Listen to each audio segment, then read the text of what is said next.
BC సంఘం జాతీయ అధ్యక్షులు మాజీ రాజ్యసభ సభ్యులు ఆర్ కృష్ణ గారి నేతృత్వంలో హైదరాబాద్లో బీఈడీ అభ్యర్థులకు 100% 100% స్కూల్ అసిస్టెంట్ నోట్లు డైరెక్ట్ రిక్రూట్మెంట్ చేయాలని చెప్పి ప్రధానమైనటువంటి డిమాండ్. ఎందుకంటే గతంలో కూడా ఎన్నోసార్లు ఈ తెలియనటువంటి అవగాహన లేనటువంటి విద్యాశాఖ ఇలా హెచ్ఈటీ వాళ్లకు స్కూల్ అసిస్టెంట్ పోస్టులు 70% ఎంత ప్రమోషన్లు ఇస్తారు అని చెప్పి రాష్ట్ర ప్రభుత్వాన్ని నేను డిమాండ్ చేస్తున్నాను. ఇలా 7వ తరగతి 6వ తరగతి చెప్పాల్సిన టీచరు 10వ తరగతికి స్కూల్ అసిస్టెంట్ పోస్టులు 8, 9, 10వ తరగతి స్కూల్ క్లాస్ చెప్పగలుగుతారా?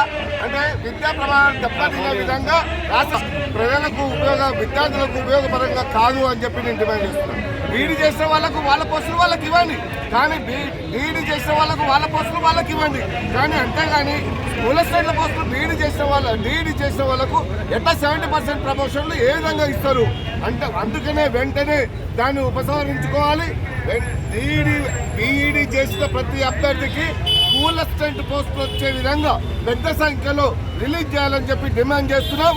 ఇలా పాఠశాలలో పోతే ప్రభుత్వ పాఠశాలలోకి పోతే ఎక్కడ కూడా మ్యాథ్స్ టీచర్ లేడు, సైన్స్ టీచర్ లేడు, సోషల్ టీచర్ లేడు, ఇంగ్లీష్ టీచర్లు లేరు. టీచర్లు లేక ప్రభుత్వ పాఠశాలలు నిర్వీర్యమైపోతున్నాయి.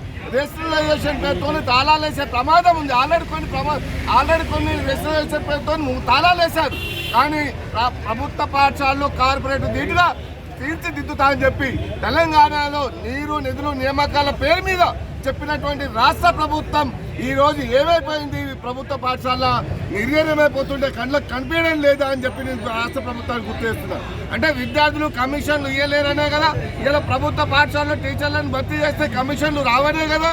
ఇవాళ ప్రభుత్వ పాఠశాలలో ప్రతి విద్యార్థి ఇలా టీచర్లు లేక, పీటీ టీచర్లు లేక, డ్రాయింగ్ టీచర్లు లేక, టైపిస్టులు లేక, స్టెనోగ్రాఫర్ లేక, జూనియర్స్టులు లేక, అటెండర్లు లేక అఘోర గోచరంగా ఉంది. కాబట్టి వెంటనే ఖాళీగా ఉన్న 26,000 టీచర్ పోస్టులను భర్తీ చేస్తూ బీఈడీ టీచర్లకు డైరెక్ట్ రిక్రూట్మెంట్ 100% చేయాలని చెప్పి డిమాండ్ చేస్తూ, లేకపోతే ఆర్ కృష్ణ నేతృత్వంలో చలో సెక్రటరియట్ కు పిలుపు సిద్ధంగా ఉన్నామని చెప్పి హెచ్చరిస్తున్నాం.